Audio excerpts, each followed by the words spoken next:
The Morning Skate Report from Studio 31 here at City National Arena. Dave Gosher, Shane Knighty, glad that you could join us on this Tuesday morning. And hopefully by the end of Tuesday night, the Golden Knights will have closed out this playoff series as they get ready to take on the Chicago Blackhawks. Game 5 coming from Edmonton later today. Of course, we'll have it for you on AT&T Sportsnet. The Golden Knights, Shane, they're still in a terrific spot in this series, built a 3-0 lead.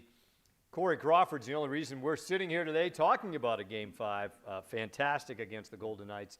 48 saves, shot attempts, 96-42 in favor of Vegas. But all that being said, the Golden Knights try to break through and eliminate Chicago later on tonight. Well, they really do. And when you look at it, Game 1, 4-1, 4-3 in overtime, 2-1, and lose 3-1 in their best 60-minute effort. That's the best game I think we've seen them play in this first round. Yet they're on the wrong side of it, losing that game. And the only reason, as you mentioned, Corey Crawford, the goaltender for the Chicago Blackhawks, outstanding in that game. I thought the Golden Knights did a good job with a ton of pressure. They had more than enough chances. They outchanced, outshot.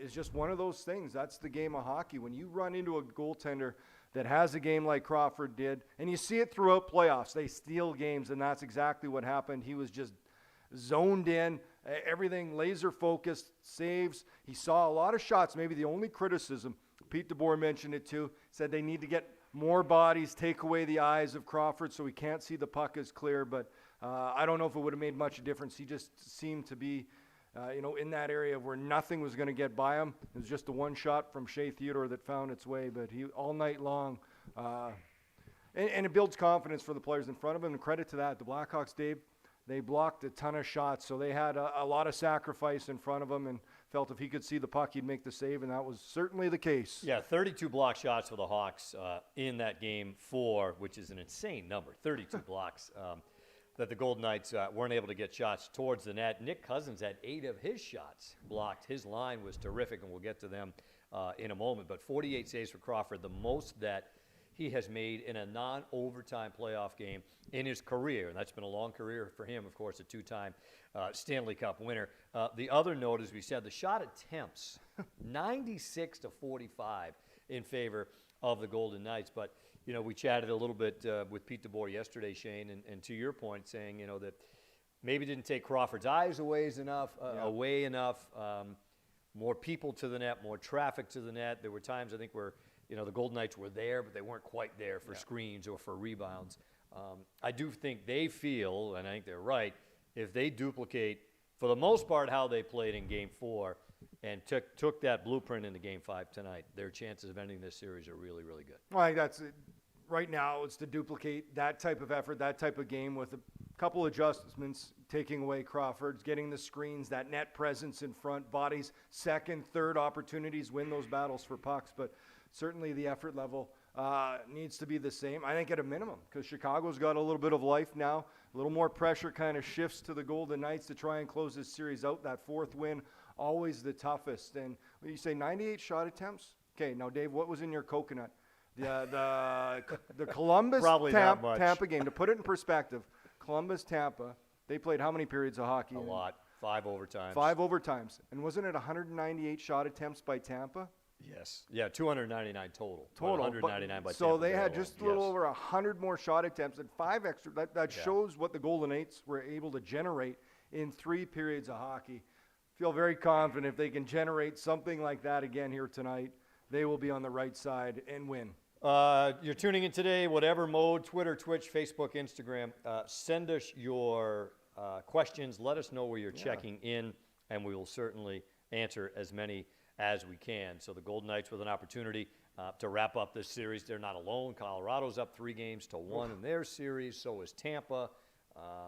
The Islanders have a chance to sweep the Capitals. I don't know if a lot of people saw that coming. We have some questions right off the bat here, Shane, on Facebook. Okay. What do we got? Would you make any changes to the lines tonight? And if so, what would they be?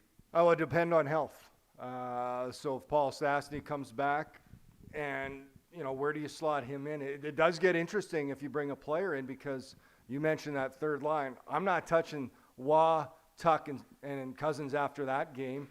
The top 6, you need some more production out of them. I think that's they're getting chances, but those guys, and they put pressure. The fourth line, we've seen it interchange, Brown, but who would go to center there? Usually Nick Waugh would drop down, so maybe who goes between Carrier and Reeves? And then goaltending, we'll see.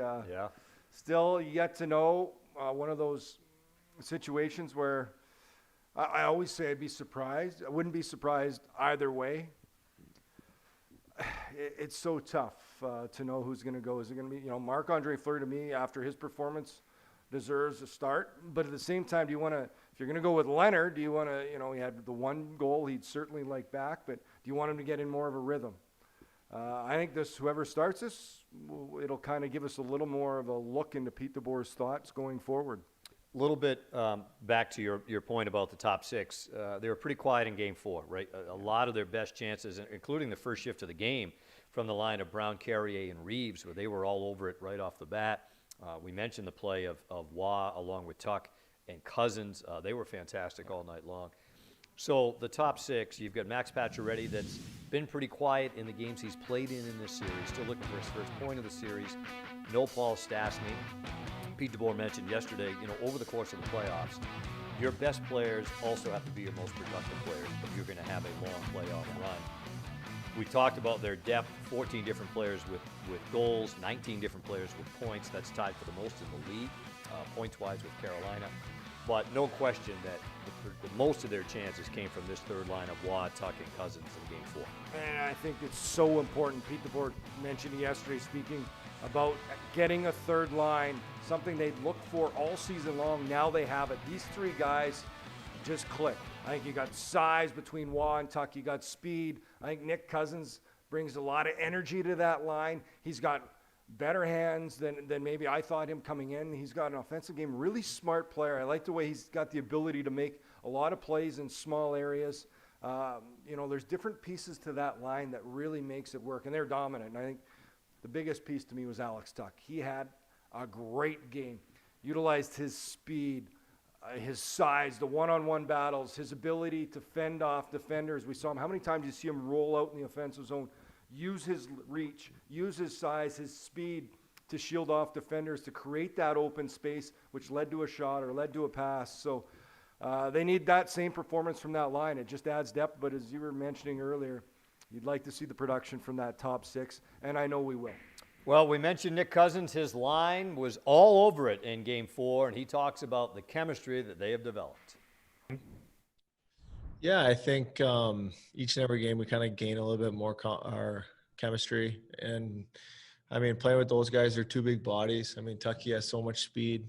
He wins all his battles, and Wazzy he's good in the faceoffs dot, so we start with the puck a lot, and he's good in our own end and takes care of all me and Tucky's mistakes. So it's been fun line so far. I feel like we're clicking right now. It was funny to watch Jonathan Marchessault and Nick Cousins yesterday, Shane, in the video Zoom media availability. In the world we live in now. And Marchessault was mentioning those two. They're kind of cut from the same cloth, yes. Right? And Marchessault was saying that he and Cousins had some battles when they were playing in the American Hockey League together, and Marchessault used a swear word to talk about the blank that Cousins, he's a something disturber. So is Marchessault. They both are. But funny that, those two, Marchessault has certainly shown the ability, to score on a more regular basis than Cousins has in the NHL. But, Marchessault is another one of those guys, Shane, that Pete DeBoer mentioned. He seems like he's in the middle of everything with this team. On the ice, off the ice. There seems like there's not a conversation in the locker room he doesn't chime in on in French or English, or what do they call it, Fringlish? Fringlish. Sometimes you can't understand them. Played with you guys. Yeah, but just the, two guys that it took them a while to get to the NHL, certainly earned their way to the NHL, that have found ways to contribute. Disturbers in a big way. I left out the first word. Yes, thankfully. People want to talk, Shane, about the power play. And worth noting that round robin, pretty good. Since then, neither team really has been that good on the power play in the series. They've combined for 1 for 20, but we'll focus on the VGK. 0 for the last 11 going back to the round robin against Colorado. What have you seen so far, and how do you try to remedy what's been a little bit of a slump? I think there's games they've had some real good looks. There was the one game right before that shorthanded goal was scored by Kampf. I thought their power play had good puck movement, a couple great chances. I thought last game they had some good looks. Pacioretty had a great shot. It was a great save by Crawford. The power play is so much about confidence. Special teams is confidence, and chances are great. I think that helps build momentum, but you need to see that puck going to the back of the net. And once you do, it's a lot of times there's so many ebbs and flows to special teams. Certainly the power play. I think once the Golden Knights can find one, that'll build the confidence, and hopefully it'll open the floodgates a little bit for them to start finding the power play goals at a more regular pace. But that said, that weight's on those guys, and they're carrying it right now. They understand they need to find production. They've yet to do it here against Chicago, and that'll be an area I'm sure that, I know they stayed off the ice, but when you got not so much practice time, a lot of this instruction's gone through video. You'll analyze the penalty kill of Chicago. You'll look at certain areas, try to make those adjustments, try to find those seams. I think for the Golden Knights, a lot of it, and you touched on it earlier, Pacioretty is still just getting to his form. I think tonight we're going to see a jump in his game. I think he's going to feel more comfortable because he draws so much attention on that power play. If they can get him shooting, then all of a sudden you see Chicago start to lean to that side a little bit more. It'll open up more plays. You got Stone on the other side. So in that unit, if Pacioretty can get to his game, and I think it's taken a few here, he's getting better and better. I think tonight will be the closest to normal we'll see him. Game 4 was the first time in the playoffs the Golden Knights have been held to under 2 goals. They certainly have not struggled to score in general. Wasn't due to lack of chances in Game 4 on Sunday, to say the least. Gila Monster Hockey on the Twitch, Shane. Gila Monster. Gila Monster Hockey. Chance. Chance chiming in.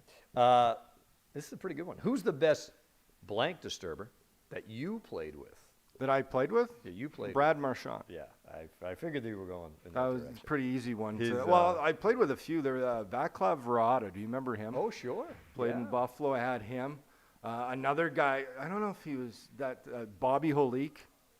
Yeah. He was more of a big guy and just mean and dirty. Yeah. Chris Pronger played the game, but he was, he's a hull. 6'6". 6'6". Huge human. But he disturbed, but he was vicious with his stick. Like the referees got to a point where they'd only call he'd do it so many times. They're like, well, we got a limit. We can't put him in the penalty box all night. We'll just call 2 of the 6 infractions. Marchand was good too. Marchand and still is. He's You can't repeat some of the commentary, No. quite obviously, but some of it was pretty humorous. not in this show. I used to like when through the grapevine in our old stops on the tour, where he would tell a player from the other team, "Don't worry, I'll send you over an autograph stick after the game." He had a lot of sayings, and On your way back down to the American League, you can bring it with you. yeah, you know? he'd find things. It's almost like where there's a book and everybody has a guide on tendencies of the opposition and other team. I think he had his own book of personal stuff. Yeah, stuff you could say to Yeah, get under guys' skin and everything else. All right, we're going to another Nikki on Twitch wants to know, Shane, and this will lead us to, kind of taking a look a little bit further at the Blackhawks. Which matchup, lines-wise, do you think the Golden Knights can kind of have the most advantage in this series as they move around? What do you look at from a matchup standpoint? Well, we talked about it. I think the third line. You look at top 6 on most teams, they level out. That's the best players. That's why it was so important to find that third line for the Golden Knights, and one that with the size, the speed, the intangibles that I think Tuck, Cousins, and Waugh have, and we heard Nick Cousins talk a little bit about each player. They can take advantage of that. The third line of Chicago, that matchup, that third pairing defense that's not going to play. You're going to see the top against Stone, Pacioretty, and against, Marshall Smith, Carlson, whoever's centering. But that's going to take the top 4 defensemen from Chicago. So the third pairing, you got to go against a guy like Alex Tuck. That's a tough task, and that's where the mismatch can begin. And tonight, Pete DeBoer will have last change. Certainly that'll be an area he'll try to expose. Yep, that's right. Golden Knights will be the home team for Game 5 here tonight. Of course, we'll have it for you a little bit later on, 7:30 start. Talking about some of the Chicago personnel, Shane, and we have a graphic to kind of illustrate this. The Golden Knights have done a real good job. You look at some of the most dangerous players on the Blackhawks who have really been limited to what they've been able to do. The other name that's not on that graphic, Brandon Saad, is yet to score in this series, but you look at some of the rest, and they've been able to keep a lot of their skilled players at bay. And that's the challenge each and every game. They've been able to be up for the challenge so far here through 4 games. That's going to be, imperative tonight to try and close this out, to keep these guys quiet. Patrick Kane he still looks dangerous each and every game. He had an open net. I think his confidence maybe not there at scoring goals right now, but he's still been effective setting up plays. He had the 3-assist game. But all these players can break out at any time. So this is, the awareness of when they're on the ice is something I'm sure that's been hammered home by Pete DeBoer and the coaching staff to make sure they're aware of each one of these players, the Chicago top players, to make sure they're quiet. Alex DeBrincat got his first ever playoff goal to Empty seal net. the empty netter. Yeah, that was in Game 4 the other day. Of course, Marc-Andre Fleury was terrific against him. He had 8 shots. DeBrincat did in Game 3, and Fleury was fantastic in turning away all 8 of those shots. More questions, Shane. Michelle asks, is starting with the 4th line a good idea moving into this game? It has been the trend for Pete DeBoer for almost as long as he's been the coach of this team. You know what? I've watched it because the matchup, I think Jeremy Colleton, you're seeing him start his best player. You're going to see Kane and Taves at time matched up on that top line to open it up. But Pete DeBoer, and there's a level of confidence, I think, which is good to give to that line because they understand coming on their job. And they've been able to do exactly what they want, get the puck in deep, get their size, because that line does not want to be in their own end. The Kane, the Taves, the top players of Chicago. It's worked so far. I think it provides energy. I think it's something that line really, takes upon themselves as a very important piece of the game. You want to have your role players feel a part of it, and that certainly is. So right now it's been working. Until they get scored on in that first shift, I have no problem. I think it's great. Create energy, emotion, right off the bat. Another question on Twitch. Is there anything you would have done, or Pete DeBoer should have done, or could have done differently to shake up the Blackhawks' structure in Game 4? No. I thought for the most part the Hawks took the rope-a-dope style. Yeah, but Let Crawford make the saves, and we'll have a couple of timely goals to try to win it. The one thing is the Golden Knights were chasing that game. So when you're chasing a game, and we saw a couple odd man rush for Chicago. They didn't have much for offense, but when a team is chasing the game, you're obviously up. You're taking a few more risks, as Golden Knights did, and for the most part, you couldn't generate more opportunities. But it exposed them a couple of times defensively, but not many. That's the only thing is you want to try and get the lead. I think the Golden Knights much better team. You don't have as much risk to your game when you play with the lead. So I think that'll be an important key for them tonight is try and get that first goal.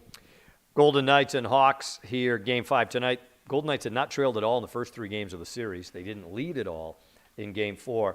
You touched on it earlier, Shane, and people want more discussion about the goaltending situation. Robin Lehner, Marc-Andre Fleury. We'll take a look at some of the work of each. Robin Lehner has got the 3 of the 4 starts in this series. His first defeat as a member of the Golden Knights coming in Game 4. Certainly a goal he'd like to have back, the goal from the corner from Matthew Highmore. But the question going into Game 5, who do you turn to? I think we're kind of on the same page on this. I think, Marc-Andre Fleury, I think anyways, deserves the start. He's earned that over his body of work throughout the season. But also, if you want to look at a more recent example, his play in Game 3, he was sensational for the Golden Knights the other night. But decisions to be made as they move ahead into Game 5 tonight. Well, it's a big decision. It's a difficult decision because, and I agree. I think this is the game to give to Fleury. But there's another line of thinking of if he has Robin Lehner as his guy, you want to get him on a roll. Are you going to say, okay, every time you let in a questionable goal, that's it, we're switching? And that could be the mentality that they're thinking, where it keeps that internal competition at its highest.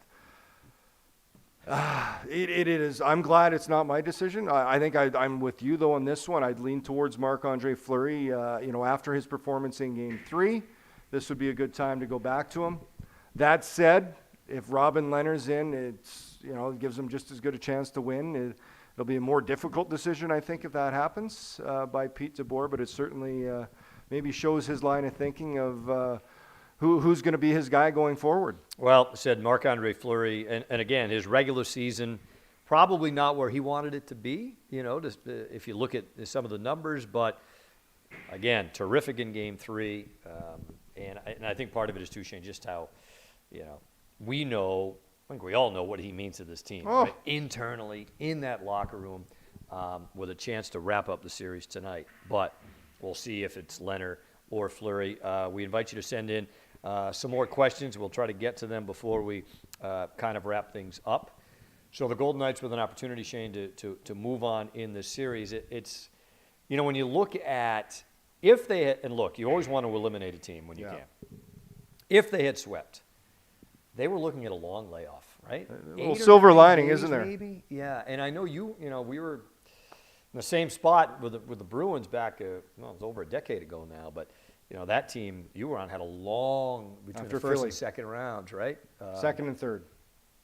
Was it second and third or first and second? I think you guys swept Montreal in the first round, then get upset by Carolina in the second round. Which year are you 2009. talking about? Oh, I'm talking about 2011. Yeah, no, it worked out fine in 2011. Yeah, but it was the in same 2009 thing. it Yeah, wasn't so. But you guys had a 2009, long yes. layoff then too. Yeah. How do you? But even let's play this game. Even Golden Knights wrap things up tonight. They're still going to have a bit of a. They are. So wait. so at day 1, 4 straight, it's going to be 9 days between games. And, maybe it's a little different after you play regular season and you jump right to playoffs. But they had a 4-month layoff, and then they're back in playing games. 9 days would have been a lot. I think this, minimizes a bit. I'd like to see them wrap it up tonight. I'm not saying let's keep practicing here so you can get more games and there's less layoff. You're trying to win the game. You're trying to end it. But I think there'd be a little less. It's an extra game for Max Pacioretty, as we mentioned, which I think is very important to have one of your top players get the most comfortable he can in game situations. So, yeah, this, that Chicago winning that pushes it a little bit. It'll only be a 6 or 7 day layoff now, which that means a lot, a few days and another game. But we'll see what they're able to pull off here tonight. Hopefully, I think if they can come out, they've been able to handle this series. They're a better team than Chicago. Credit to the Blackhawks. They've got those veteran guys we've shown. They've got some good young players that are developing. But if Vegas plays their game, they can control this and they can win it. Give the Hawks a reason, maybe early, to say that. Oh, absolutely. Right. Make a statement early and try and take a little bit of the will away from Chicago. Vegas Born Hockey on Twitch asking us to take a look around, Shane, at some of the other series. Sure. And those, maybe some people Colorado looks good. that have stood out. Colorado looks like they have a good squad this year. That yesterday was, Rick Dockett kind of said it, men among boys, right? Well, let's talk about the blowout West. yesterday. So Colorado looks dominating. I think that's the biggest challenge. The good thing for the Golden Knights is if they move along, it's not till the Western Conference Final. And the other good thing is who Colorado could possibly run into is all of a sudden St. Louis looks like the Stanley Cup champions of last year. They did not look good through round robin, the first 2 games of round 1. They barely got, but that Game 3 win was massive in overtime. Braden Shen winning it for St. Louis and then able to tie the series up with a 3-1 win yesterday. The Dallas-Calgary series has been a lot of fun to watch. We were watching, before the Golden Knights game on Sunday. That was the precursor to that. And back and forth, Joe Pavelski ties it with his hat-trick goal, and then the Stars win it in overtime. So that's all even at 2 games. It's a high-scoring series. The Dallas Stars were number 2 in the league in goals against. Yeah, you wouldn't know it. No. Right? Well, they're missing a big piece of that, and Ben Bishop, who is not, I believe, unfit is the word, unfit to play. And speaking of missing a big part of your team, for Calgary, no Matthew Tkachuk, right? He kind of got sandwiched between Ben and Alexiak in Game 1. Haven't seen him since. It's a big part. The heart and soul. You talk about guys that drag your team emotionally into games. Tkachuk is right near the top of that list. So, the Golden Knights looking to wrap things up. Of course, all the action for you, AT&T Sportsnet, 7 o'clock pregame with Darren and Mike. Shane and I will be 7:30 for the opening faceoff. Of course, Gary, Stormy, cast of thousands on the TV sets. Of course, Fox Sports Radio Las Vegas with Dan Duva and Gary Lawless as well. So hopefully the Golden Knights will be able to wrap this up in 5 games here against the Chicago Blackhawks, and we'll see if they can do it later on tonight. But as we said, 7:30 opening face-off as the Golden Knights and the Hawks get ready for Game 5. That's going to do it for us. Morning skate report from Studio 31 here at City National Arena. Enjoy the game tonight as the Golden Knights try to move on to round number 2.